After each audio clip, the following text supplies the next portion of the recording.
అందరికీ నా నమస్కారాలండి. ఇప్పుడు మీరు చూస్తున్నది 8th క్లాస్ గ్రామర్‌కి సంబంధించినటువంటి ప్లేలిస్ట్ అయితే మీకు చూస్తున్నారు. అట్లానే పాఠ్యాంశాలకు సంబంధించినటువంటి ప్లేలిస్ట్ ఇది. అన్ని పాఠ్యాంశాలు సెమ్ 1 అండ్ సెమ్ 2తో సహా అన్నీ కూడా 8th క్లాస్‌కి సంబంధించినవన్నీ కూడా పూర్తి చేయబడి ఉన్నాయి. దయచేసి గమనించండి. ఇవన్నీ కూడా డిస్క్రిప్షన్‌లో మీకు లింక్స్‌గా ఉంటాయి. జస్ట్ మీరు ఏదైతే టైటిల్ ఉంటుందో అది క్లిక్ చేసినట్లయితే మీకు టోటల్ డిస్క్రిప్షన్ ఓపెన్ అవుతుంది. అక్కడ మీకు 24/7 మీకైతే అన్ని లింక్స్ అనేవి అందుబాటులో ఉంటాయి. ఐ కార్డ్స్ ద్వారా యాక్సెస్ చేయొచ్చు, ఎండ్ స్క్రీన్స్ ద్వారా యాక్సెస్ చేయొచ్చు. అట్లానే లింక్ అని అడిగినట్లయితే ప్లేలిస్ట్ లింక్స్ అన్నీ కూడా మీకు కామెంట్ సెక్షన్లో రిప్లైగా ఇవ్వడం అయితే జరుగుతుంది. ఇప్పుడు మనం పేజ్ నెంబర్ 257లో ఉన్నటువంటి క్వశ్చన్ వర్డ్స్ గురించి చూస్తున్నాం. క్వశ్చన్ వర్డ్స్ వీటిని WH వర్డ్స్ అని కూడా అనడం జరుగుతుంది. WH వర్డ్స్ ఎందుకు WH వర్డ్స్ అంటారు అంటే ఇక్కడ చూడండి, వాట్ WH ఉంది, వై WH ఉంది, వెన్ WH ఉంది, వేర్ WH ఉంది, అండ్ హూలో కూడా WH అనేది ఉంది. అందుకని WH వర్డ్స్ అంటారు. ఈ హౌ మెనీ, హౌ మచ్ వినాయిస్తే మిగతా అన్నిటికి కూడా ఈ ప్రశ్నలు అడిగే ప్రతి దానికి కూడా WHతో స్టార్ట్ అవుతుంది కాబట్టి వీటిని WH వర్డ్స్ అని కూడా అంటారు. ఇక వీటిని ఎటువంటి పరిస్థితుల్లో వాడతాం ఏందో చూద్దాం. క్వశ్చన్ వర్డ్స్ అండి ప్రశ్నార్థక పదాలు అంటారు. What, why, when, how, where and who అన్నమాట. ఈ హౌ మచ్ వాటికి హెచ్తో స్టార్ట్ అవుతాయి. మిగతా అవన్నీ కూడా మనం చూసుకున్నట్లయితే WHతో స్టార్ట్ అవుతాయి. అందుకనే WH వర్డ్స్ అనేవి అనడం జరుగుతుంది. ఇందులో చూడండి, హూ అంటే ఎవరు, వ్యక్తుల గురించి అడగడానికి అతను ఎవరు, ఆమె ఎవరు, ఇట్లా వ్యక్తులు ఉన్నప్పుడు వాళ్ళ గురించి అడగడానికి హూ అనేది వాడడం జరుగుతుంది. ఆ తర్వాత వాట్ అంటే ఏంటి అనేసి వస్తువుల గురించి ఏదైనా విషయం గురించి మనం అడిగేటప్పుడు వాట్ అనేది ఉపయోగిస్తాం అన్నమాట. వాట్ ఈజ్ యువర్ నేమ్ అట్లా. తర్వాత వై కారణం గురించి అడగడానికి, ఆస్కింగ్ ఫర్ రీజన్స్ ఏవైతే ఉంటాయో వాటిని అడగడానికి వై అనేది ఉపయోగించడం జరుగుతుంది. Why are you here, why did you come, ఇట్లా అన్నమాట. వెన్ అనేది ఎప్పుడు, సమయం గురించి వెన్ డిడ్ యూ కమ్, నువ్వు ఎప్పుడు వచ్చావు, ఆ విధంగా. Asking about time or duration, ఈ విధంగా వెన్ అనేది ఎప్పుడు, సమయం లేదా కాలం గురించి అడగడానికి దీన్నైతే వాడడం జరుగుతుంది. వేర్ అంటే ఎక్కడ, ప్లేస్ గురించి, లొకేషన్ గురించి. వే ఆర్ యు గోయింగ్, ఎక్కడికి వెళ్తున్నావు. వేర్ ఈజ్ యువర్ హౌస్, నీ ఇల్లు ఎక్కడుంది. ఈ విధంగా అయితే మనం వేర్ అయితే ఎక్కడ అని చెప్పడానికి, అడగడానికి వాడతాం. వెన్ అంటే ఎప్పుడు అన్నమాట. ఆ తర్వాత హౌ అంటే ఎలా జరిగింది, ఎలా ఉన్నావు, హౌ ఆర్ యూ, ఇట్లా విధానం అడగడానికి హౌ డు యూ గో, ఎలా వెళ్తావు, ఈ విధంగా అనమాట. వీటిని వచ్చేసి WH వర్డ్స్ క్వశ్చన్స్ అనమాట. ఈ క్వశ్చన్స్ని ఫ్రేమ్ చేసేటప్పుడు మనం చూడండి, ప్రశ్నలు అడిగేటప్పుడు మనం గమనించాల్సింది ఏంటంటే ఎప్పుడైనా సరే మనం WH వర్డ్స్ వాడినప్పుడు మొదట ఉంటాయి.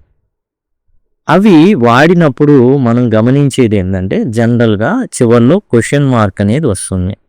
అట్లానే కొన్ని మార్పులు జరుగుతాయి. అదేంటంటే హెల్పింగ్ వెర్బ్ అనేది ఈ WH వర్డ్ పక్కనే రావడం జరుగుతుంది.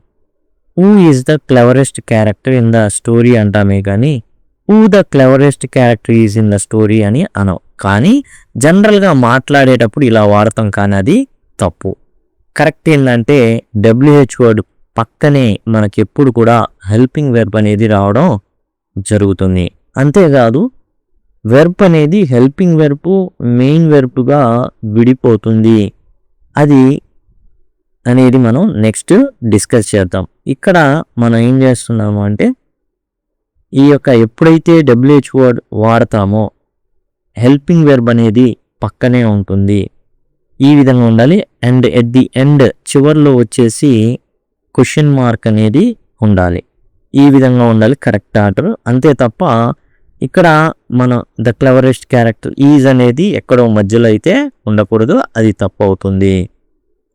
ఇక్కడ చూడండి, take turns to ask answer questions about a trip that you are planning. మీరు ఒక ట్రిప్ని ప్లాన్ చేస్తున్నారు అండ్ దాని గురించినటువంటి క్వశ్చన్స్ మీరు అడిగి తెలుసుకోవాలి. ట్రిప్పు ఎక్కడికి, వేరంటే ఎక్కడికి, ట్రిప్ ఎందుకు, ఎలా వెళ్తున్నాం, ఆ ట్రిప్కి ఎప్పుడు వెళ్తున్నాం, ఎవరితో వెళ్తున్నాం, ఏం చేయబోతున్నాం, ఇలాంటి ఎన్నో ప్రశ్నలు ఉంటాయి. జస్ట్ ఒక ట్రిప్ మనం వెళ్ళాలి అంటే అక్కడ వెళ్ళడానికి ఇలాంటి ప్రశ్నలు మనం ఉపయోగిస్తాం. అలానే ఏమంటామంటే కరెక్ట్ ఇంటోనేషన్ వాడండి. చూడండి, ఎప్పుడైనా కానీ డబ్ల్యూహెచ్ క్వశ్చన్స్ మనం వాడాము అంటే ఏం జరుగుతుంది, ఎప్పుడు కూడా ఫాలింగ్ టోనే ఉంటుంది. అన్నిటికీ ఫాలింగ్ టోనే ఉంటుంది. రైజింగ్ టోన్ అనేది డబ్ల్యూహెచ్కి ఉండదు. ఎస్ ఆర్ నో క్వశ్చన్స్కి మాత్రమే రైజింగ్ టోన్ ఉంటుందనే విషయం మనకు తెలుసు. చూడండి, ఇవ్వబడినటువంటి టాస్క్ 1 మనం చూస్తున్నాం. ప్లానింగ్ ఏ ట్రిప్ అనమాట. అంటే ఒక ప్రయాణం చేస్తున్నాం, ఒక ఇద్దరు స్నేహితులు ఒక ట్రిప్ని ప్లాన్ చేసుకుంటున్నారు. ఏ విధంగా ఉంటుంది, ఎట్లాంటి ప్రశ్నలు అడిగారో చూద్దాం. డెస్టినేషన్ మనం అడిగిన దాంట్లో మొదటిది వచ్చేసి డెస్టినేషన్ అనమాట. వేర్ అంటే ఎక్కడికి. Where are we going for trip, trip అన్నాం, ఎక్కడికి వెళ్తున్నాం, where are we going for our trip. అంటే ఆన్సర్ జనరల్గా ఎలా ఉంటుంది, ఇది కాన్వర్జేషన్ కూడా, మనం కాన్వర్జేషన్గా కూడా భావించవచ్చు. ఎందుకు భావించవచ్చు, ఎందుకు అంటే ప్రతిదీ కూడా ఇక్కడ సంభాషణ రూపంలోనే జరుగుతుంది. అయితే వీటిలో ప్రశ్న, జనరల్గా ప్రశ్న ఉంటుంది, దానికి సమాధానంగా కొనసాగుతుంది. మొదటి ఫ్రెండ్ అడుగుతాడు, where are we going for trip, మనం ట్రిప్కి ఎక్కడికి వెళ్తున్నాం. అండ్ ఇంకో ఫ్రెండ్ చెప్తాడు అనమాట, వీఆర్ గోయింగ్ టు వైజాగ్, మనం వైజాగ్ వెళ్తున్నాం. పర్పస్, ఓరికే వెళ్తే కుదరదు కదా, పర్పస్ ఏంటి, why are we planning this trip, మనం ఎందుకు ఈ ప్లాన్ చేస్తున్నాం ట్రిప్ కోసం అంటే ఆన్సర్ వచ్చేసి to relax and enjoy the beach after our exams. మన పరీక్షలు అయిపోయినాయి కదా, కొంచెం రిలాక్స్ అవుదాం అందుకని. తర్వాత సరే, మోడ్ ఆఫ్ ట్రాన్స్పోర్ట్ అంటే ఎలా వెళ్తున్నాం, హౌ అంటే ఎలా వెళ్తున్నాం మనం, how will we travel there, ఎలా ట్రావెల్ చేస్తాం మనం అంటే మోడ్ ఆఫ్ ట్రాన్స్పోర్ట్ ఏంది, we will go by train, మనం ట్రైన్లో వెళ్తున్నాం. తర్వాత డ్యూరేషన్ అంటే వెన్ అనేది అనమాట, అంటే ఎప్పుడు. And when are we leaving and for how long, అంటే ఎప్పుడు మనం బయలుదేరుతున్నాం అండ్ ఎన్ని రోజులు ఉంటాం. దానికి సమాధానం we are leaving for this Friday, ఈ శుక్రవారం వెళ్తున్నాం అండ్ 3 రోజులు, ఇది 3 day ట్రిప్, శుక్రవారం బయలుదేరి 3 రోజులు అనేవి ఉండడం జరుగుతుంది. ఇక ట్రావెల్ కంపానియన్స్ అంటే ఎవరు ఉంటారు ఇందులో అంటే who is coming along with us, మనతో పాటు ఎవరైనా వస్తున్నారా అంటే అవర్ క్లోజ్ ఫ్రెండ్స్, మన ప్రాణ స్నేహితులు అనమాట, దగ్గర స్నేహితులు. రాహుల్, కిరణ్ కూడా ఆర్ కమింగ్ విత్ అస్, మనతో పాటు వస్తున్నారు. అట్లానే ఏం చేయబోతున్నాం అక్కడ అంటే what activities will we do there, ఏం చేస్తాం మనం, ఎలాంటి యాక్టివిటీస్ మనం చేస్తాం అక్కడ అంటే we will visit Araku valley and visit submarine museum. Araku వ్యాలీకి వెళ్తాం, అలానే సబ్మెరీన్ మ్యూజియం ఉంది, అది కూడా మనం చూస్తాం. ఈ యాక్టివిటీస్ టోటల్ డబ్ల్యూహెచ్ క్వశ్చన్స్ని ఉపయోగించుకొని అండ్ ఫాలింగ్ టోన్ అనేది మెయింటైన్ చేస్తూ క్వశ్చన్స్ అడగడం జరిగింది, దానికి రిప్లై ఇద్దరు స్నేహితులు మాట్లాడుకోవడం అనమాట. కాన్వర్జేషన్ కూడా డబ్ల్యూహెచ్ క్వశ్చన్స్ని ఉపయోగించుకొని. ఇక మనకు వచ్చేసి టాస్క్ 2 కూడా ఇవ్వడం జరిగింది. ఇక్కడ మనం చూసినట్లయితే చూడండి, ఇక్కడ డబ్ల్యూహెచ్ క్వశ్చన్స్ని తయారు చేయడం.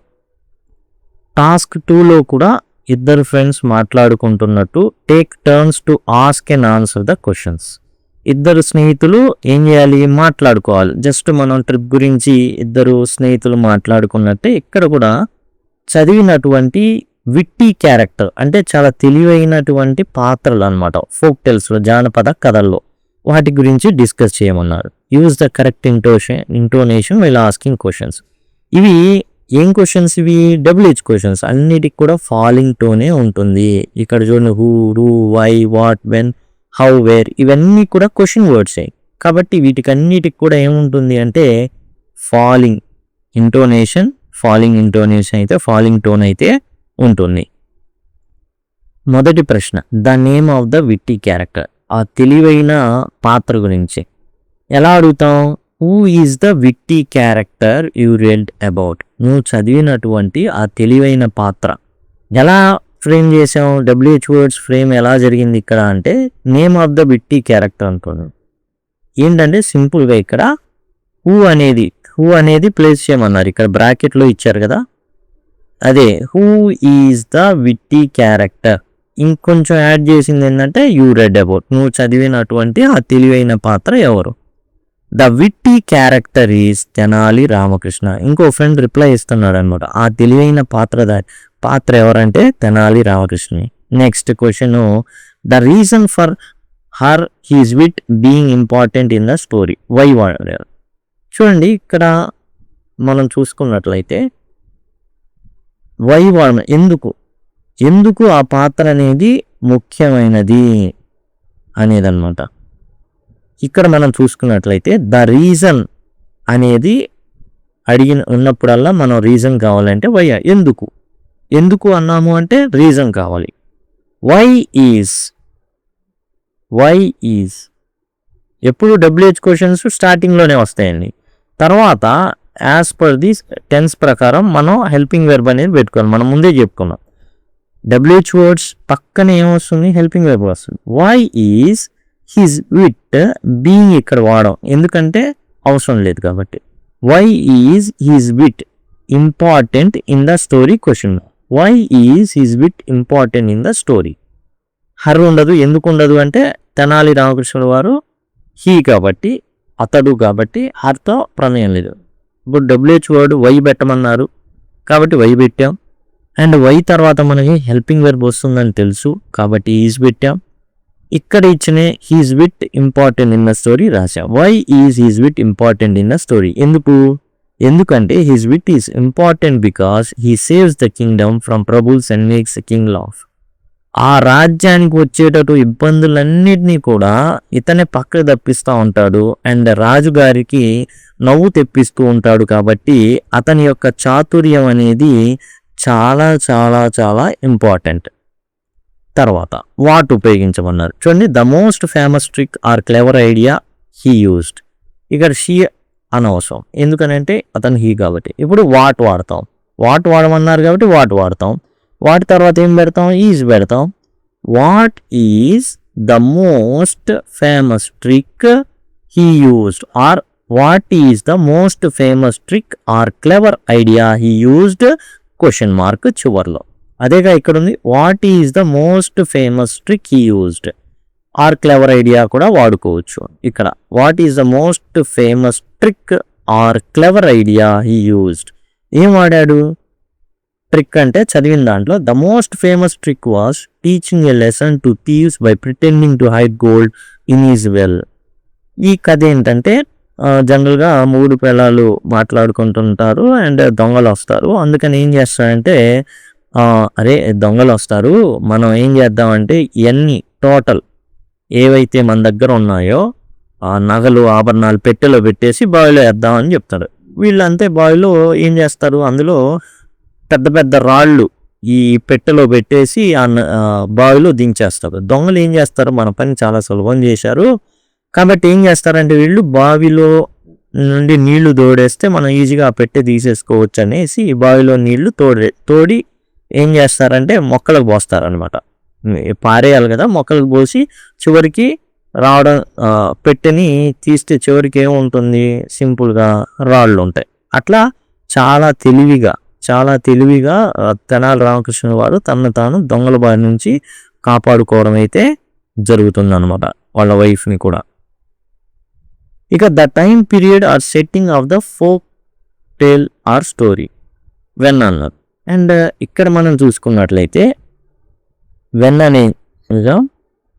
వెన్ ఇక్కడ మనం వచ్చేసి ఏం చేస్తామంటే వెన్ ఈజ్ అనేది ఇక్కడ కొంచెం కష్టం, అందుకని when did the story take place, ఎప్పుడు జరిగింది ఈ కథ అంతా కూడా ఎప్పుడు, when did the story take place, ఎప్పుడు జరిగింది ఇది.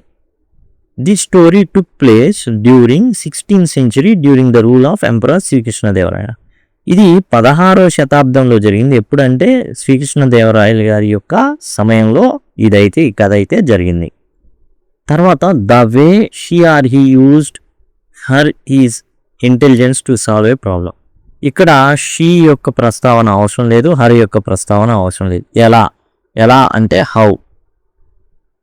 హౌ డిడ్ గతంలో జరిగింది కాబట్టి డిడ్ తీసుకున్నాం. హెల్పింగ్ వెర్బ్ అన్నాం కదా, డిడ్ కూడా హెల్పింగ్ వెర్బే. How did he. యూజ్డ్లో ఆల్రెడీ డిడ్ అనేది తీసేసాం. యూజ్డ్ అంటే ఏంది అర్థం? యూజ్డ్ అంటే డిడ్ ప్లస్ యూజ్ అని అర్థం. కాబట్టి ఈ డిడ్ని ఎప్పుడైతే మనం ఇక్కడ తీసామో యూజ్ మాత్రమే మిగులుతుంది. How did he use his. చూడండి, how did he use his intelligence to solve a problem. ఆ విధంగా ఈ క్వశ్చన్ అనేది ఏర్పడింది. How did he use his intelligence to solve the problem. He used his quick thinking and funny tricks to outsmart his rivals without using weapons. వచ్చిన దొంగలతో ఎటువంటి కర్ర సాము చేయలేదు, కత్తి యుద్ధాలు చేయలేదు. సింపుల్గా దేనికి వచ్చారు? బంగారానికి వచ్చారు. అదిగో బంగారం అంతా ఉంది అనేసి రాళ్లతో నింపినటువంటి పెట్టెల్ని ఏం చేశారంటే బావిలోకి దించాడు. చాకచక్యంతో తానైతే ఏం చేశాడంటే చాలా ఈజీగా తన ప్రాబ్లం నుంచి బయటపడ్డాడు. తర్వాత the location wear the story takes place. ఇక్కడ మనం చూసుకున్నట్లయితే టేక్స్ ఉంది. ఓకే, టేక్స్ అంటే ఏంది అర్థం? డస్ ప్లస్ టేక్ అని అర్థం. Does plus take. ఓకే, డస్ని విడదీసినప్పుడు టేక్ అనేది యాక్చువల్గా వస్తుంది అన్నమాట, టేక్ అట్లా. ఇప్పుడు వేర్ ఉంది, వేర్ తీసుకుని రాయాలి కాబట్టి వేర్ అనేది తీసుకున్నాం. ఈ టేక్లోని డస్ తీసుకున్నాం, where does the story. Noun ఏదైతే ఉందో సబ్జెక్ట్ అది వస్తుంది ఇక్కడ. Where does the story. Take అనేటటువంటి మెయిన్ వెర్బ్ అనేది రావడం జరుగుతుంది. Where does the story take place అవుతుంది. ఈ విధంగా హెల్పింగ్ వెర్బు మెయిన్ వెర్బు విడిపోవడం అనమాట. ఇన్వర్షన్, దీన్ని వచ్చేసి ఇన్వర్షన్ అని అంటారు. ఈ విధంగా హెల్పింగ్ వెర్బు మెయిన్ వెర్బ్ అనేవి విడిపోవడం వల్ల. The story takes place in Kingdom of Vijayanagara. Vijayanagara సామ్రాజ్య సమయంలో ఇదైతే జరిగింది. అంటే ప్లేస్ అనమాట, సెట్టింగ్ విజయనగర సామ్రాజ్యంలో జరిగింది అనేసి. ఇదండి యాక్చువల్గా 2 టాస్క్ అయితే మనం చేయడం జరిగింది. ఇక్కడ నుంచి మీకు ఐ కార్డ్స్ అనేవి వస్తూ ఉంటాయి అండ్ ఎన్ స్క్రీన్స్ ద్వారా మీరు టోటల్ సిలబస్ని యాక్సెస్ చేయొచ్చు. లింక్ అని కామెంట్ సెక్షన్లో అడగడం ద్వారా కూడా మీరైతే టోటల్ సిలబస్కి సంబంధించినటువంటి ప్లేలిస్ట్లు అవన్నీ కూడా పొందొచ్చు. అండ్ టైటిల్ ఉంటుంది, టైటిల్ని క్లిక్ చేయడం ద్వారా మీరు ఏదైతే డిస్క్రిప్షన్ ఓపెన్ అవుతుందో అక్కడ నుంచి టోటల్ లింక్స్ అనేవి మీరైతే పొందొచ్చు. Thank you, thanks a lot.